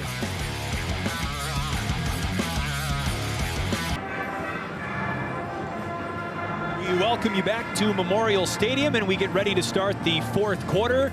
Up in the broadcast booth, Kenny Bell, Chris Foster's on hand, Michelle Steele on sidelines, and head coach Matt Rhule joining us with a headset on the field for the start of the 4th quarter. Coach, thanks so much for doing this. Oh, well, thanks for covering us today, man. This is a fun day, so thanks for letting the whole country see all the work we've done. Any time of year is a good time to cover college football as far as we're concerned. What have been your early impressions on the team so far as Quentin Ives with the carry there? Yeah, it's been a really good spring. It's the first time we've ever done it this early. The world of college football has changed, and high school kids come in January now. The pro kids come in January, so we wanted to get to the football, and I think they've had a great spring. They've stayed healthy. Even out here today, no matter what group it is, young guys or older guys, it looks like football, and they're a great group to be a part of. Coach, you discussed how the landscape of college football is ever changing. NIL, transfer portal. Talk to me a little bit about how you're combating that and how you guys are landing the players that you want and retaining the guys that you want as well. Well, I think it starts, at the end of the day, it's not changing anytime soon. So you have to pay to win. The teams went to the CFP last year. They all made huge investments in their roster, and we're grateful to Troy Dannon and our athletic department. We've upped our commitment, in this new era. And at the same time, we still don't want to lose the transformational nature of what college football means. College football means, developing young people and giving them the best experiences of their life.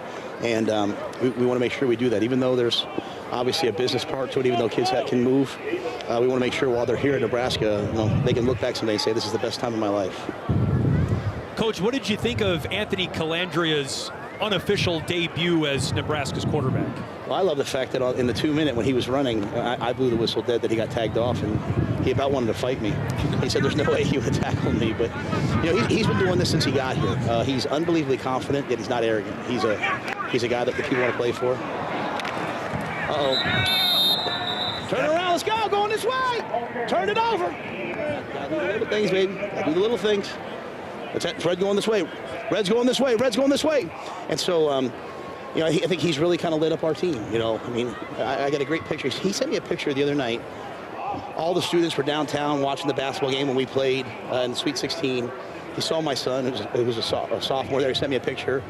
And it was Anthony, my son, and TJ. And to have two guys, TJ Lateef, Colandrea, both want to be the starting quarterback in Nebraska, hanging out together, man. I think that speaks to who Colandrea is. He can make plays with his feet. He can make plays with his arm. He's really competitive, but he's also a great teammate. A lot of excitement for that quarterback room, Coach. But I would like to ask you about the defense. What are some of the goals with bringing Coach Ulrich and Coach Manning, Coach Brown, that D-line? What are some of the goals, and what are your expectations out of the defense this year?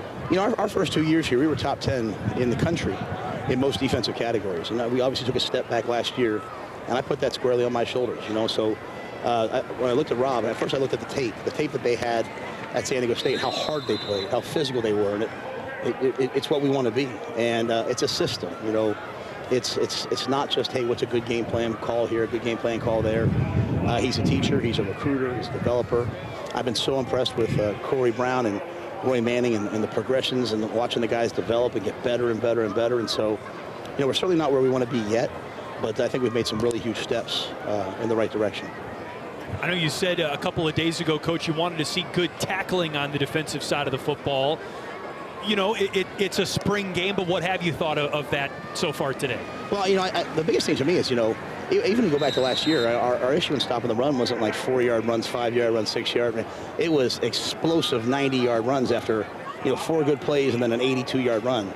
And so even today, obviously the menu's kind of limited on defense. He wants to see the guys just play. But I see a lot of guys who are trying to be physical. I see a lot of guys who are tackling well, and we're not giving up the home runs. And, if you do that in football, you make the team execute 6, 7, 8, 9, 10, 11, 12 plays, you'll always have a chance to win because eventually they'll make a mistake. Coach, what have you thought about TJ Lateef in the game at quarterback now? Flushed out of the pocket there. Good pressure up the middle, of course, by Derek Wacker. But, he's kind of the veteran of the room, the guy that's got the most playing experience in your offense. How has he handled the offseason through spring practice? He's been awesome. I think, we're going to put this ball to 31. Let's kick a field goal. Field goal! Guys, I'll tell you what. If you haven't been in Nebraska before for a game, this wind in your face is absolutely... Kenny, I don't know how you did all the things you did, man. with the wind. I tried to... Kick it! So I've been so impressed with TJ, his maturity, his leadership, and he's playing the long game here. And not a lot of guys want to do that. He's saying to himself, I want to be an NFL quarterback. I want to be a starting quarterback someday for the Green Bay Packers. And so who better to develop under than Daniel Holgerson, than Glenn Thomas. And so we brought Colandrea in. He never backed down from competition. Credit to his parents. They said, hey, we trust the process. And I just see him maturing. He's so far ahead of where he was last spring. And, between those two guys. What a kick, my guy! Wow, that's freshman just got here from Australia, and he bangs one through in the wind. Nice kick. But I've just been so pleased with him and his development from last year to this year. Kenny, this might resonate with you, man. We were at Pro Day today, and all of our young guys are watching Emmett Johnson run, all these guys run. I looked at all of them. I said, hey, do you think those guys care right now how many touches they had when they were a freshman or sophomore? Play the long game, man. Turn yourself into a pro. Turn yourself into a great college player, and that's what TJ's doing. And between him and then Danny Kaelin, who started at Virginia, I think 1 or 2 ball games last year, man, we have a bunch of guys that have played a lot of football. Absolutely. We were talking about that earlier up here in the booth, Coach, not only on both those things, about how, the transfer portal seems a little scary, but we're also getting guys that have played a lot of ball, and also the ability to see the big picture at 19 years old at that quarterback. I'm gonna keep my head down and keep working hard to for fruit of my labor at a later date is not easily taught or learned in this day and age. And here we go. This is Jamal Rhule with the longest play from scrimmage of the day, and you can make it a house call. You guys, we're not giving up explosive runs. Yeah. You know what? I say, hey, you know what? Jamal's from Charlotte, and he's got the same last name, no H, but he does not have my genetics, I can tell you that. He can go. He's been doing that all spring. They're really, really excited about him. But no, you're exactly right, Kenny. And you know what? It's the new landscape, right? The portal give us on the portal take away, but the guys we brought in, Owen Chambliss, Quasi Gilmer, Paul Mubenga, Tree at right tackle, Brandon Black. I mean, we've really helped ourselves with the portal, and credit to a lot of guys, the Jacory Barneys, the Vincent Shavers, all those guys. They all stayed. They all want to be a part of what it means to be a Nebraska Cornhusker. So, Coach, a very unique play. How does it feel as the coach in a spring game watching? It's an explosive play for your offense, but also an explosive play allowed by the defense. Yeah, that's why, when you stand back where I stand, you're happy and sad on every play, right? Because every defense is supposed to work, every offense is supposed to work. But I think, a lot of this is teaching. Again, a lot of kids are out here right now. We played our starters today. We played everyone. They all went live. But a lot of these kids are young, and for them to understand, there's not a lot of my bads on defense, all my bad. Well, when you say my bad versus good players, the ball goes 80 yards. And so, we'll teach off of it and just make sure they all understand, hey, it's not that you're not talented enough. Sometimes these kids panic and say, hey, how talented am I? No, you're talented. It's how skilled are you with your technique, which takes time, and then how well do you know the defense, how disciplined are you, and stay in your gap right there, make that ball cut back. And, we'll teach it. So I'll be mad at the defense, happy with the offense, but makes for good football at least. This is a great segue to ask you about the running back position. We had Emmett Johnson up in the booth here for the second quarter. Again, true freshman Jamal Rhule with the big run there. What's your thought on that position? Very, truly wide open going into fall camp. Yeah, 100%. But we've liked all these guys. I mean, I think the thing is, Emmett was such an outlier last year. He played every snap. And we went into the season really, really wanting to use Quentin Ives and really, really wanting to use Isaiah Mosey and Mekhi Nelson. And I think we all saw in the bowl game, Mekhi broke off a long 80-yard run or 70-yard run. Mosey can do it all. Quentin's really elite at he made big runs, he made big short yardage gains in that one. So we knew we had a good room. They might not be as well known, but I think you've seen a bunch of runs today by those guys. And so we think it's a strong room, but what we'll do is we'll just play 2, maybe 3 guys each game and just try to keep guys fresh, keep guys hot, keep guys healthy throughout the season. Coach, as you touch on the running backs, I'd like to talk about that O-line a little bit. Revamped with some transfers, new coach in Jeep Wade. What did you see in that Georgia Tech offensive line last year that made you go get Coach Jeep? Well, and I had a history with him. I coached with him about 24 years ago, and he always was sat. And I think what he did at Georgia Tech last year was just watching them was special. They were semifinalists or finalists for the Joe Moore Award, and let's punt it. I thought what he did was really, really special. Punt. I thought what he did was really, really special there. I mean, and they were creative. They ran the quarterback. One of the best counter GT teams in the country. And so I think he's going to bring some diversity to our run game, give us some things, run game wise that we hadn't done before. And he's a great teacher. And then we brought in some really, really good players.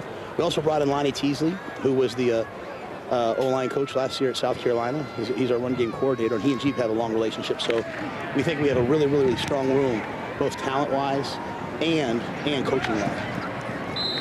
Hearing Jeep Wade talk about you, Coach, he says that at your heart, you're an offensive line coach. Would you agree with that? 100,000%. 100,000%. And I made in my career, I made it. I called plays for a while and coached the quarterbacks, but that really wasn't my forte, man. I was blessed to coach the O-line, blessed to coach the D-line. I coached the D-line in the bowl game as we were making some moves there. But I love nothing more than going in with the big fellas and talking about the first step, talking about leverage, talking about different plays and schemes, and I think it's going to be a great marriage.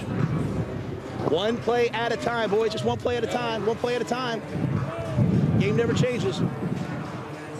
Coach, why was it important to put the spring game back on your schedule? You went with more of like a Pro Bowl style format last season, kind of some skills challenges and things like that. Why was it important to have a game like this again? Well, I think it's one of the special things about Nebraska. I mean, here we are, You know, you got somewhere between 20 and 30,000 people here.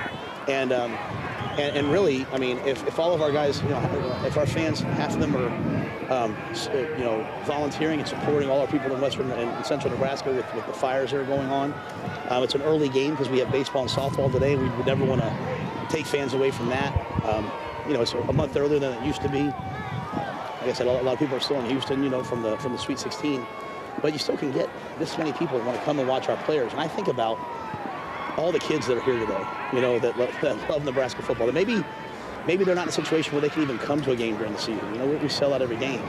But to give the fans, to give the community a chance to watch our guys play, to give some of our guys here, you know, some of the kids that might never get on the field in a varsity game, to give them a chance to play, I thought it was important. Last year the portal was like next week, and so I didn't really want to do it then. But with the portal moves changing and kind of solidifying that, it made it much more conducive to do it again this year.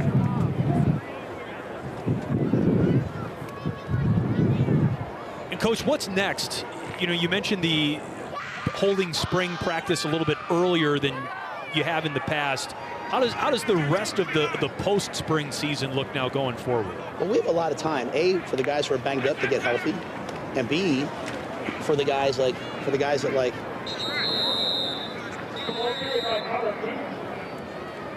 Let's go, four boys. All right, let's go, Danny. Let's go, Danny. Make them go get it, babe. But now we have 6 weeks of training to go back in the weight room, to get back to our roots, to get the guys who are banged up, get them healthy.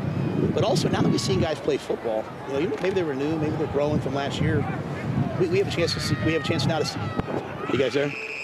We got you, Coach. Sorry. Now we have a chance now to see, hey, what do you need to work on? Maybe it's a little more body balance. Maybe it's, hey, we need a little more hip flexibility. You know, so we can really be prescriptive in the things that we're doing in the weight room. And, you know, to me, we have the best strength coach that I've ever been around in Corey Campbell, and he will put a plan together. And I just think we got the best of both worlds. We got training, we got spring ball, and now we can train again. That's awesome. Coach, last question. We'll let you get back to your job. I got to ask about the hire with my former teammate, Brett Maher, becoming the special teams coordinator. What did you see in him? Walk me through what we can expect out of the special teams this year. Well, you know, I thought we had a good coach last year, Mike Deckler, who brought in a style and a way of doing things that made a lot of sense. And I said, hey, whenever his coach is coming, I said, if he ever leaves, I'm always going to do that system moving forward. And so I wanted to keep it internal. And we had a great young coach in Nick Humphrey who had played for Coach Eckler, who had worked for him, so he knew the ins and outs. And, you know, Brett had started working for us almost on a part-time basis than a full-time basis. And one of the unique things about being the head coach, and you have to make decisions in special teams sometimes about, should I kick it, should I not kick it?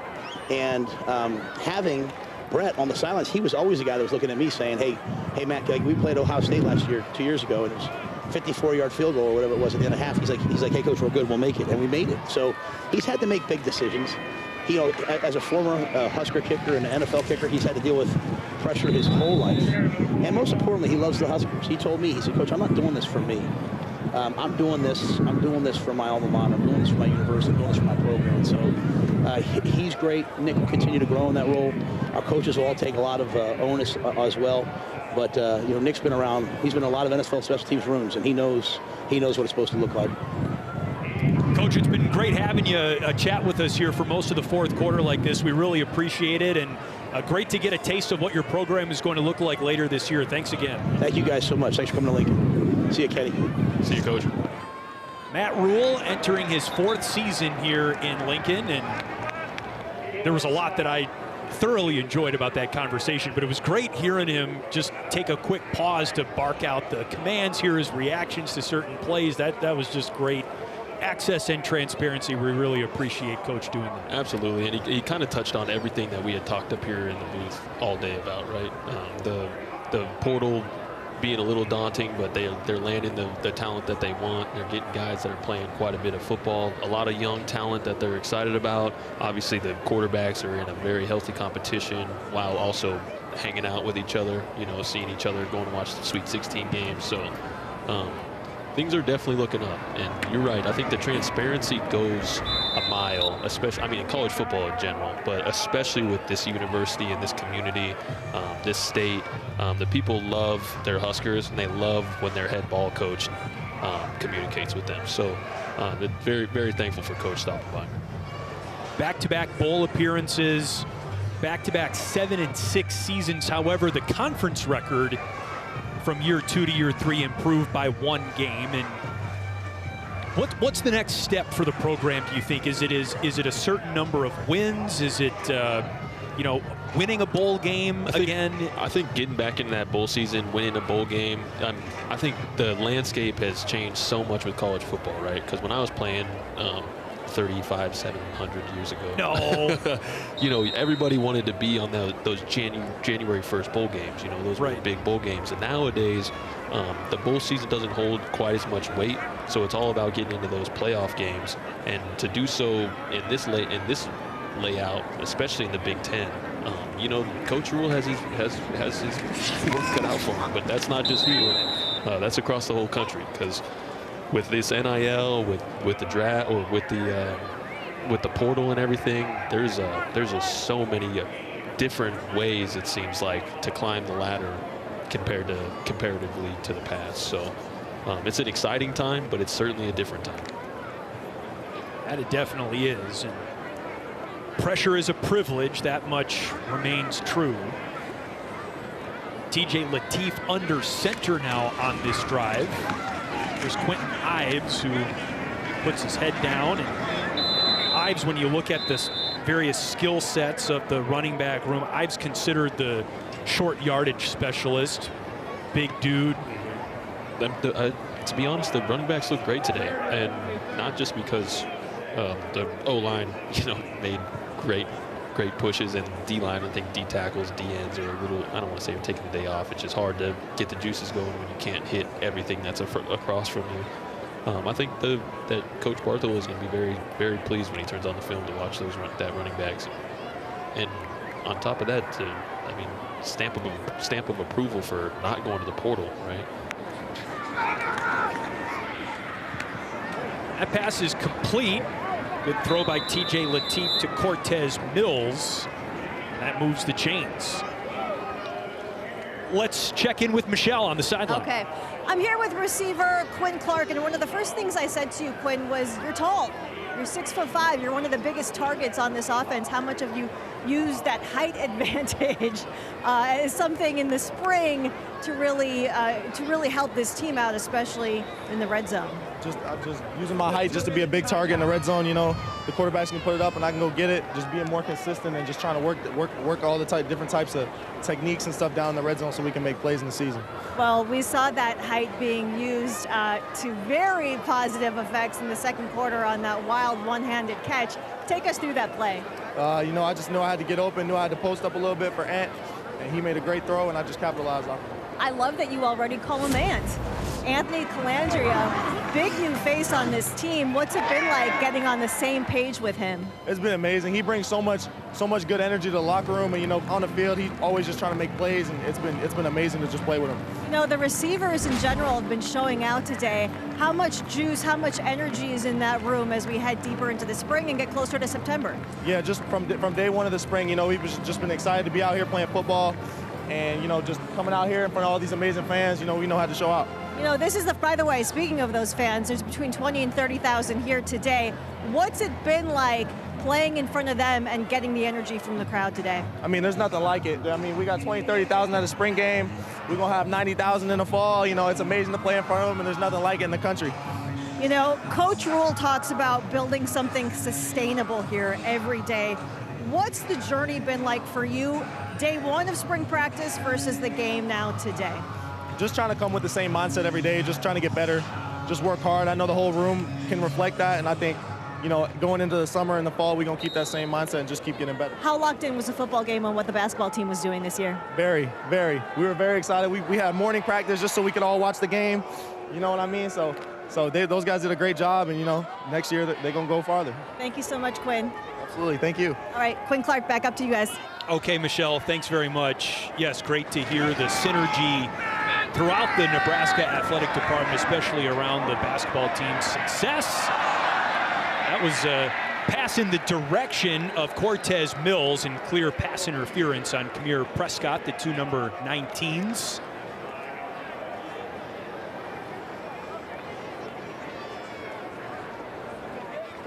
I think this might be our first, or one of our first anyway, flag. Yeah, I think there was one earlier. I think so too. But yeah, I think they picked, I don't know if they picked it up or what it was. 15-yard penalty, first down.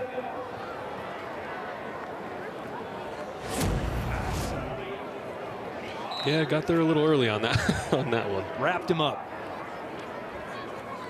Well, you heard Quinn Clark talking about the 25,000 fans for a spring game, 90,000 fans in the fall for the regular season.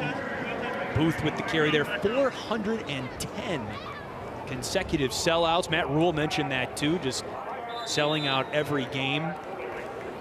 One of the best atmospheres in college football. This is the last thing that you want to see in a spring game, and that's an injury. That's Cortez Mills. Injury.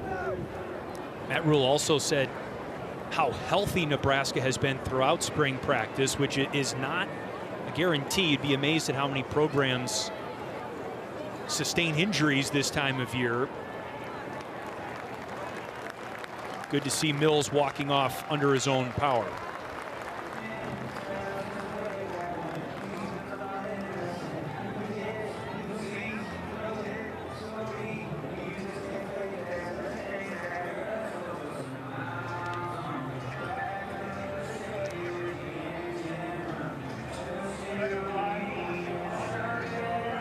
So Matt Rhule looking for a bump in year 4 here in Lincoln. Of course, much has been made about his year 3 bump in previous head coaching stints at Temple and Baylor. Teams have taken a big leap forward in year 3. Ives on the carry, wrestled down just shy of the 45. I think, Kenny, he was trending towards a year 3 bump. If you don't lose your starting quarterback, Dylan Raiola, for the final month of the season, I think you might have gotten that bump and win. I was definitely going to say that there's an asterisk next to that one, obviously, with your starting quarterback breaking his leg against USC and the night game here during the blackout. That definitely takes some wind out of your sails going into November. But I mean, as far as trending, Coach Rhule has this program trending the right direction without a doubt. And he's one of the, I don't want to say few coaches, but he's one of the coaches in the nation that truly understands what's going on with the layout of college football. I'm not saying he's going to do everything right, but he has a genuine idea of what the future holds. And I think that goes a very long way in terms of trying to navigate what is the college football landscape right now. 3rd and 2 coming up here. Final 90 seconds of game time and some 2-minute offense work here late in the game. Coach Rhule mentioned softball and baseball teams are in action later today, and this is the appetizer to some regular season action for those programs just across town. Yeah, what a time to be a Husker. Softball, baseball, basketball was just in the Sweet 16. The ladies bowling team is having a heck of a season as always. Women's basketball made the NCAA tournament as well, so it's as you said, it is a great time to be a Husker. A pass incomplete for Latif. And special teams on the field. Archie Wilson, the punter. There's Emmett Johnson. We talked to him in the second quarter today. Autographs and pictures with fans.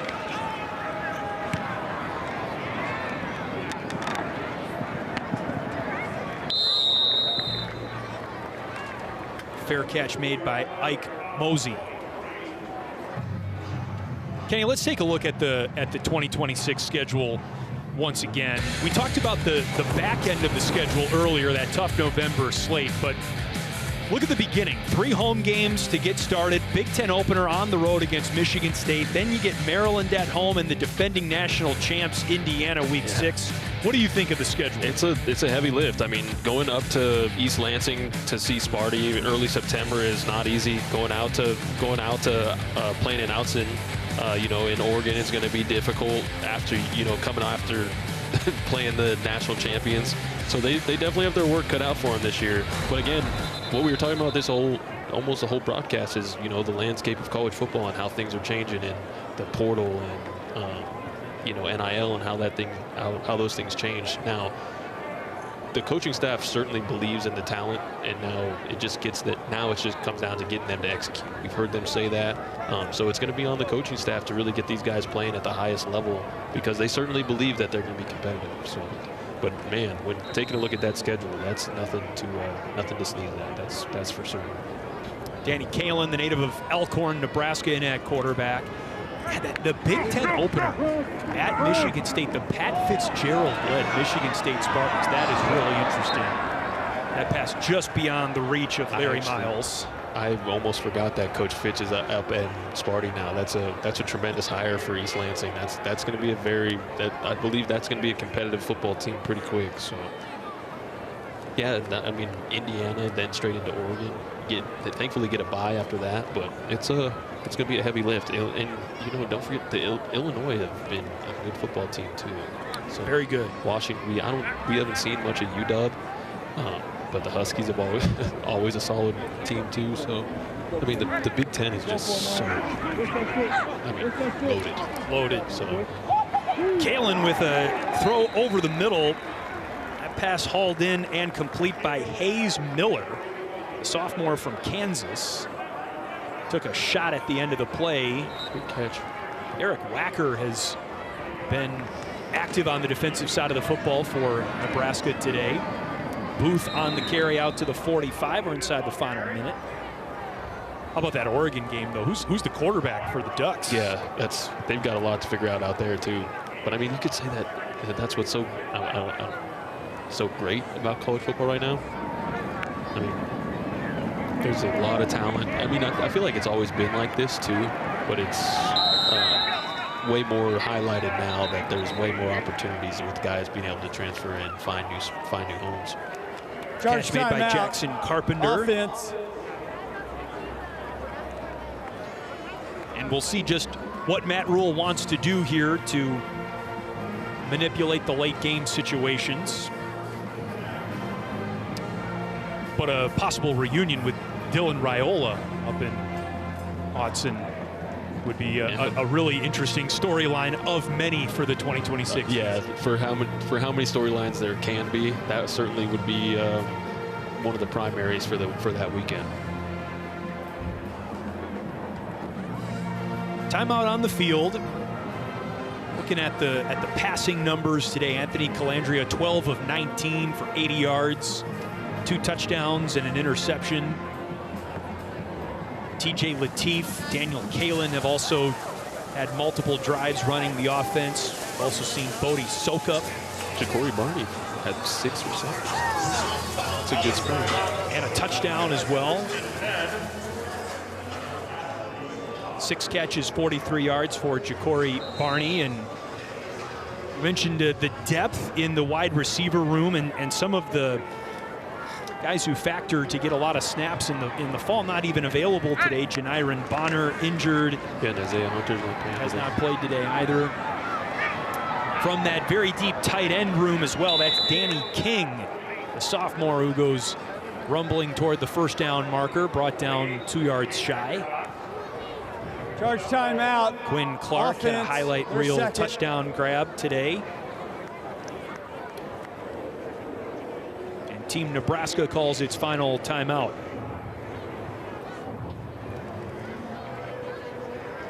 Anthony Colandrea comes in with some big-time career accolades. Mountain West Offensive Player of the Year. You see him giving some kudos to Danny Kaelin, and that's something that has been discussed as well, the good camaraderie in the quarterback room, but everyone expects this to be Colandrea's job to lose, and here are some of his highlights from the first half. lot of his throws from the pocket. Here's the pitch to Ja'Cory Barney that led to the touchdown. Here he is moving the pocket, throwing on the run. That pass was tipped and intercepted, but that is really what Colandrea figures to bring to the table. That was a great strike there. That was to Barney again.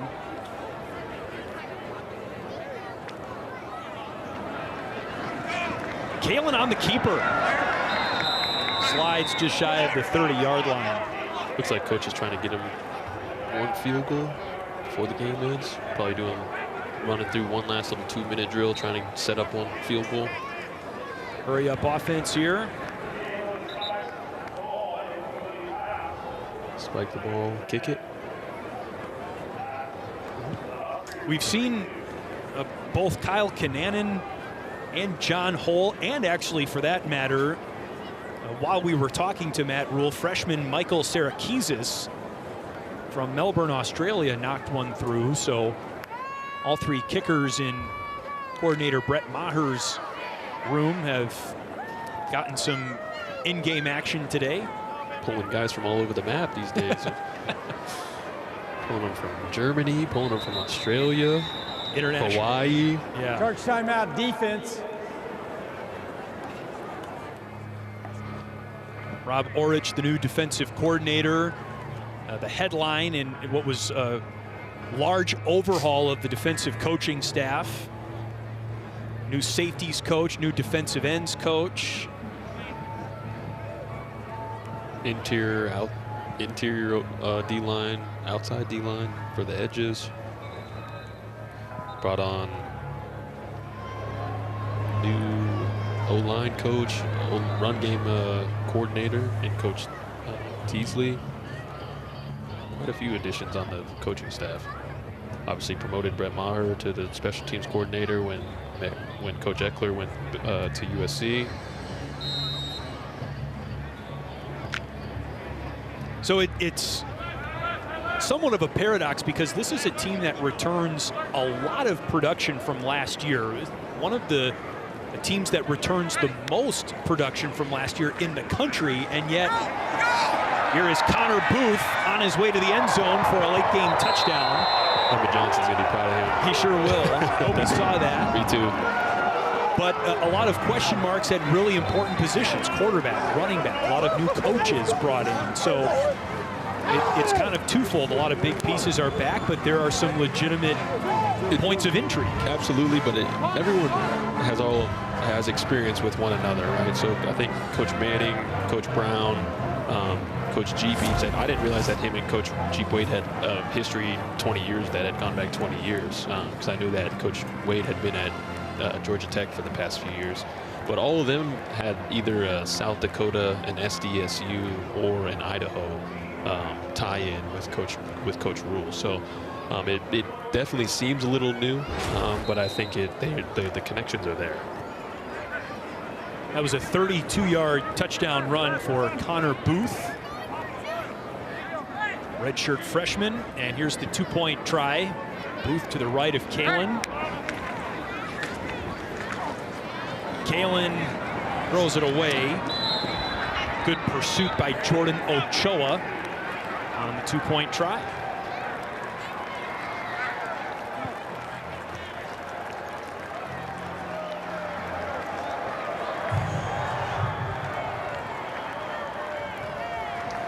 Round of applause, and that's how the Nebraska spring game comes to an end. Team Nebraska 22, Team Huskers 17. Final thoughts, Kenny?